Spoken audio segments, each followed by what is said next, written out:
Hi, this is Dana Arcuri, author, speaker, and wellness advocate, and today's topic is about scapegoats who are punished for setting boundaries. And so that's a big question for you today. Are you either a scapegoat or the black sheep in your family? Perhaps you tried to create some healthy boundaries, or you went no contact from the narcissist or any form of toxic relationships, and you discovered that they punished you.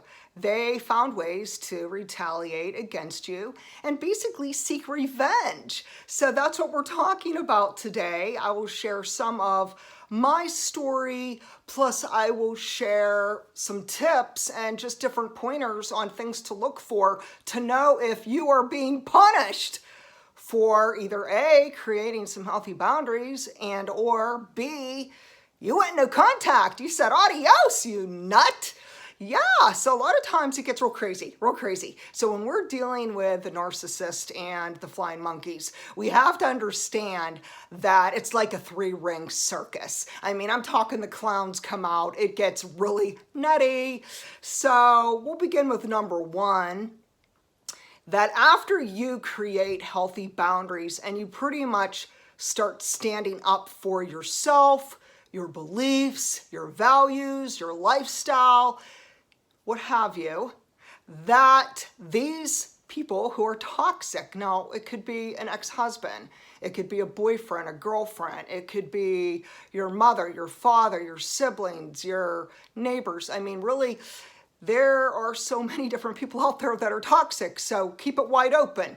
But the point is that when you do form these boundaries, that they actually punish you and they find ways to intentionally hurt you. It's actually quite malicious. I've experienced it myself, and we have to really understand that we're dealing with someone who's not fully of a sound mind. And we'll get into that in a minute, but let's move on to number two. So number two is this. Oftentimes, toxic people, whether it is your ex, boyfriend, girlfriend, husband, whatever, wife, mother, father, siblings, boss, they'll lash out at you.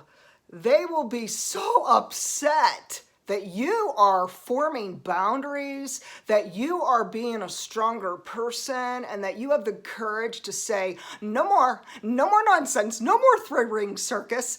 They will lash out at you. They will retaliate against you.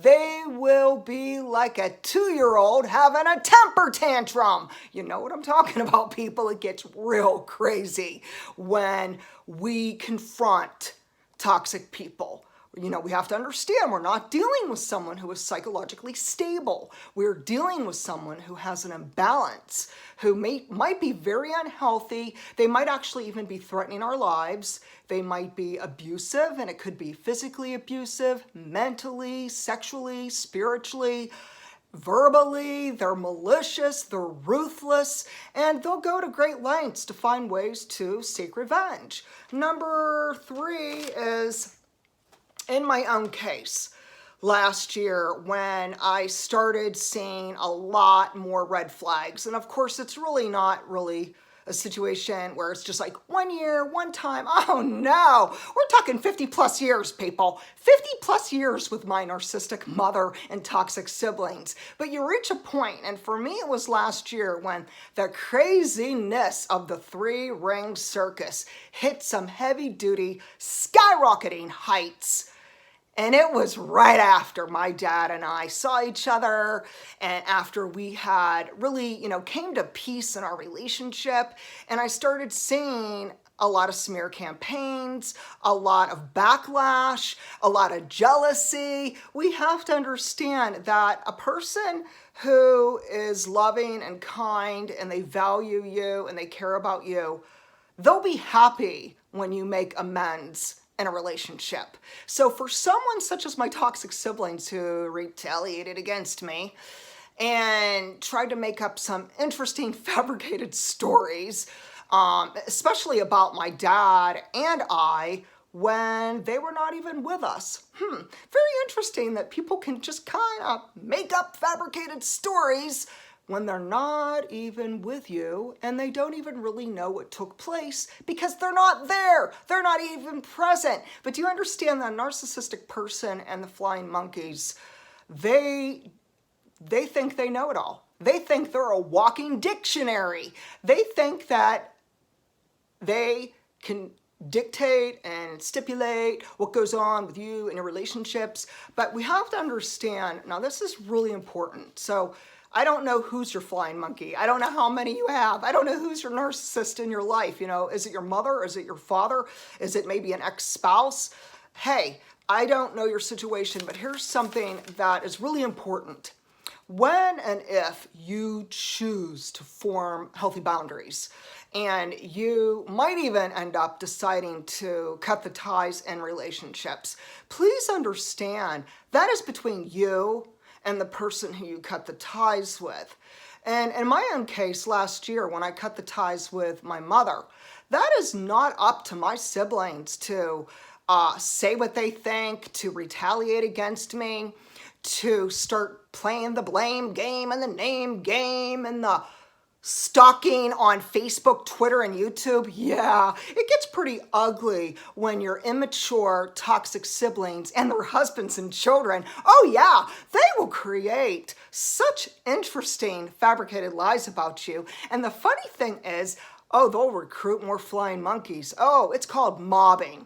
Mobbing is when your flying monkeys, they're jealous. They're so jealous and envious and vengeful that they will find people who will join them in the three-ring circus to come up against you. But this is the most important thing. Understand this. They do not have the right nor the privilege to dictate or say anything about my relationship with my parent. So whatever I have, this relationship, say with my mother, say with my father, it is not up to my sisters. It's not up to them. My relationship with my mother and father is between me and my mother, and then the one with my dad, with my father. It is not up for anyone to discuss what they think or to try to interfere. But this is what the problem is. So it could be a situation you're in with your narcissist that you broke contact with them. You decided to just end the relationship. It was way too abusive. And so you are no longer involved. But what you may experience is that all of a sudden your siblings or the flying monkeys, whoever the narcissist recruited, will start coming up against you, will try to interfere in your relationship with a person who you cut ties with. And it's none of their business. And let's really get to the root of it. Someone such as the flying monkeys who are abusive, okay, they're psychologically abusive. We're getting into legal issues now. That's a whole other video. But know this, they have no right. They have no right to say anything about your relationship. It's not about them.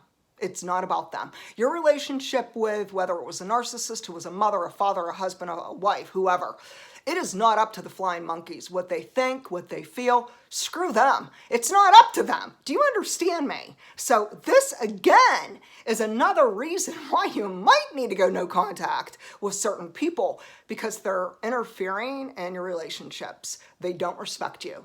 Even if you form healthy boundaries, they don't care. They will trample all over your boundaries. They don't care about you.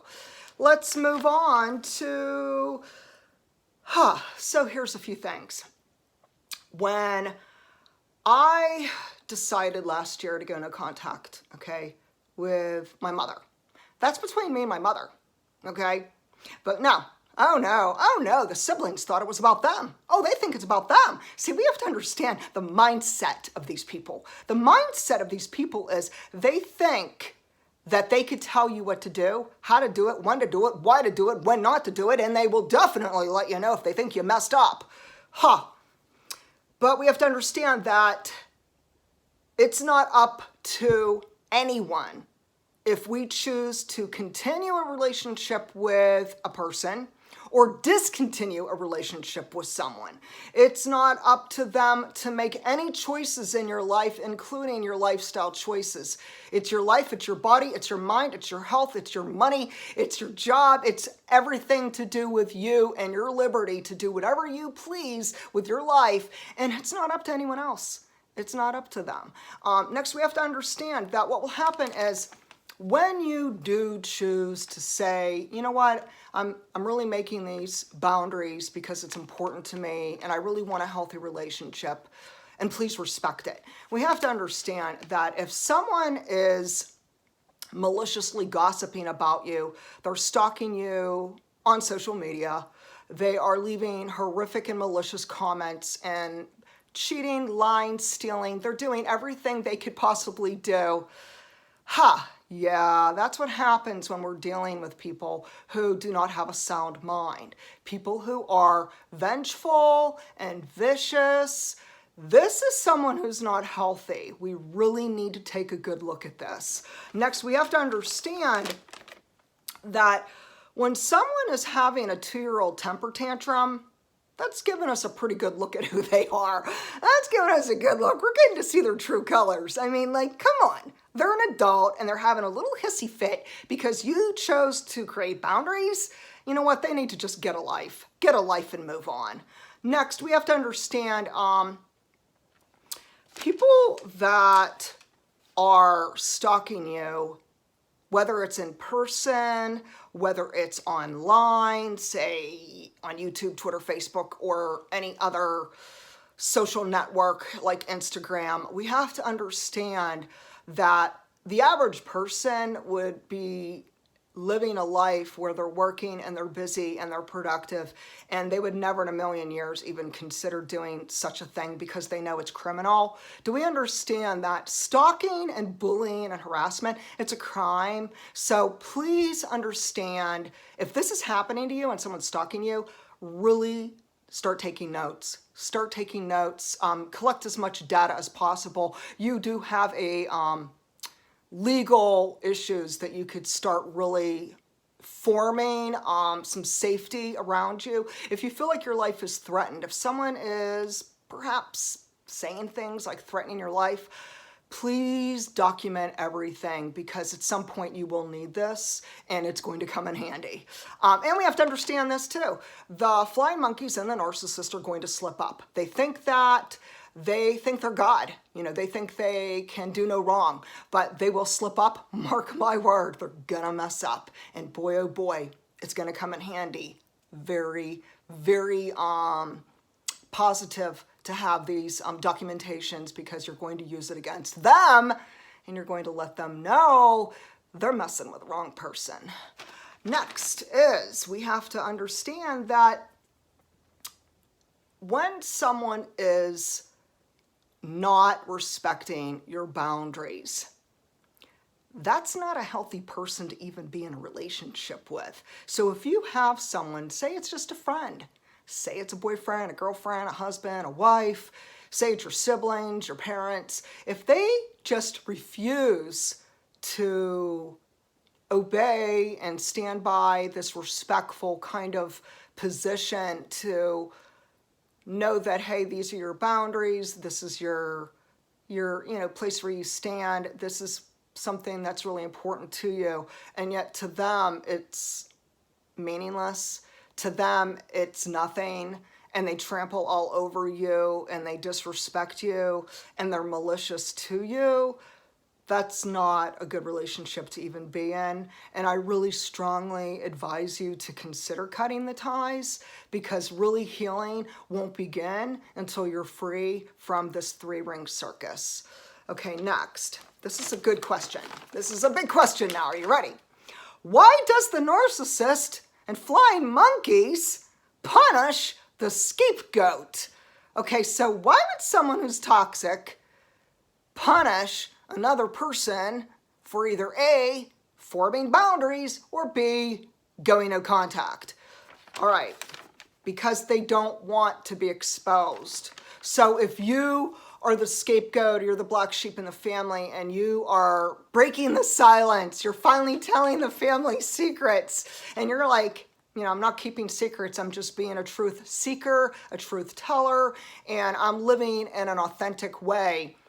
They're going to be upset and angry. And if it is someone who is toxic, they will lash out at you. They may seek revenge. It might be something online, or it might be something face-to-face. Use caution. Lock your doors, people. Really, really be aware of your surroundings, because we have to understand that people who are this malicious and abusive, they'll do anything to bring you down. And you have to really protect yourself in person, in your own home, in your own surroundings, as well as online. So use all form of protection, and don't hesitate to call 911. Don't hesitate to call the FBI and to turn in these people and to show them your documentation and proof. Because guess what?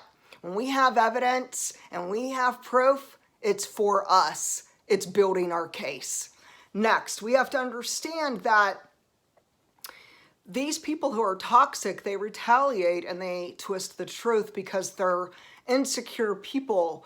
We're dealing with someone who's mentally unstable. We have to understand that someone who has a healthy and sound mind, okay? We're talking someone who's a very healthy person, who's a mature adult. What they won't do is harass you. Someone who's healthy, if you choose to have a boundary, they're not going to harass you for it. They're going to respect you for it. And if someone is of a sound mind and a stable person, they're not going to bully you and harass you and stalk you and lash out at you and act immature and say ridiculous things, whether it is online and comments, on social media, or emailing you ridiculous junk, or sending you nasty text messages, or here's a good one. Yeah, and I've experienced this. They text message you bogus text messages. They make you think that it's from someone else, but it's really the flying monkeys. Yeah. And we have to understand that there's a lot of manipulative people out there. So we're not even talking just family. Remember now, people who stalk, they're psychologically deranged and they have no life. They're the most insecure person. They might be a sociopath, and you really do need to seek protection from them. Collect all evidence again, because you may need to use it someday. We have to understand that someone who is in your life, whether it is your boss or your coworkers or your friends or your sisters and brothers and your in-laws and your mom and dad and so forth, that we have to understand that if you have a certain lifestyle and you have certain things that you're passionate about, they're not going to gossip about it and create smear campaigns about it or try to hurt you and your reputation. So for someone to try to hurt you and your reputation, we have to understand, again, this goes right back to the root of an insecure, toxic person who is psychologically abusive. And again, you should not even be in a relationship with them. Do yourself a favor and stand up for yourself. Stand up for your rights. Stand up for your health and your body and your mind. Say no thank you and end the relationship for once and for all. Be strong. Have courage. Stop letting people bully you, and don't engage. Now, when I say don't engage, some people don't understand, so let's spell this out. Don't engage means you won't be texting them, emailing them, calling them, seeing them, no visits. You're not going to be looking at their stupid social media page anymore, okay? Let it go. Goodbye. Good riddance. Why? Because you need peace of mind and you need to heal and you deserve to heal. And so what you're going to do is cut all ties. Block them on every form of social media. Block them on your cell phone. Get yourself a new cell phone number. Really, truly, get yourself a new cell phone number. I'm telling you. When you do this, they cannot continue harassing you, okay? So you've got to shut every door. Throw away the key and be done. Next, we have to understand that people that are healthy, they accept when you end a relationship. So just say, for an example, there's someone who you met online and you became friends. But then at some point there were a lot of red flags and things like jumping out at you like, oh, I don't think I'm dealing with someone who's stable. I don't know if I could trust them, or things just aren't working out. I mean, hey, how many times do we meet people and it just doesn't work out? And it could just be a friend, or whether this is someone who might be your husband, wife, boyfriend, girlfriend, family. But the point is that if you end the relationship, even if it is, say, with your mother or your father or your siblings, they need to respect that. They need to just let it go and understand that you choose to not be in a relationship. And they should just understand this and they should respect it. But if they are retaliating against you, and if they are gaslighting, and if they are lying about you and chasing after you, like stalking, that's illegal. We have a crime now. I mean, do you understand? This is now a legal matter. And we have to really do everything within our own power to stay free from them. Don't talk to them. Don't engage. If you even bump into them, just say you bump into them. You're somewhere out and about, maybe a restaurant, and they end up there, ignore them. Ignore them. If they walk up to you and start retaliating and start gaslighting and start this public humiliation, call 911. Immediately call the police. Please do not permit this person to bring you down. You owe it to yourself to stand strong. Get authorities to help you. And you might even seek further protection. There's all kinds of ways to seek different forms of protection.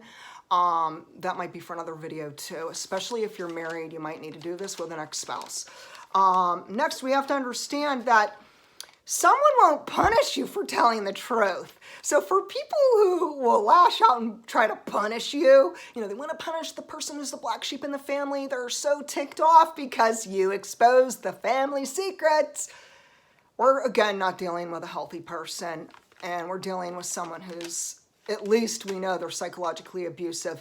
And if they're physically abusive, again, no, end the relationship. Be done. Be done. If they come knocking on your door, call the cops ASAP. No messing around, because you need to be protected. You need to have safety. You need to have a lot of awareness of these people are not safe. They're dangerous, okay? And you have to go to great lengths to seek a new life and freedom. You deserve it. And we have to understand, lastly, again, that a person who has a healthy, sound mind will not maliciously gossip about you, and that they need to be cut out from your life. So again, this is all about punishment, and I didn't even touch on half of the things that these narcissists and flying monkeys do when they're punishing the scapegoat. You yourself may have a whole list. Feel free to share with me how your narcissist or flying monkeys or whatever toxic person you may be trying to avoid, what they have done to punish you, what they have done to seek revenge on you. Name calling is always a big one. Name calling is big. They're really good at that. But remember now, if they're threatening you, please, please, please take care of yourself. I will leave some links below for those who may need help in legal kind of issues. Anything that's to do with sexual assault, please seek. It's called RAINN, RAINN. Pretty sure that's how you spell it. Nevertheless, I will leave the link in the correct spelling. It is the Rape Crisis Center in the United States. Please seek as much help, whether it's stalking, sexual assaults, physical violence, domestic abuse. You know what I'm talking about, people. You do what you need to do. Get help. Get on the phone. Get help. Collect your data and evidence against them, because someday you're going to need it. All right. Take care, keep safe, share with me what your narcissists and flying monkeys are doing to punish you. And you can visit me at danaarcuri.com. Bye-bye.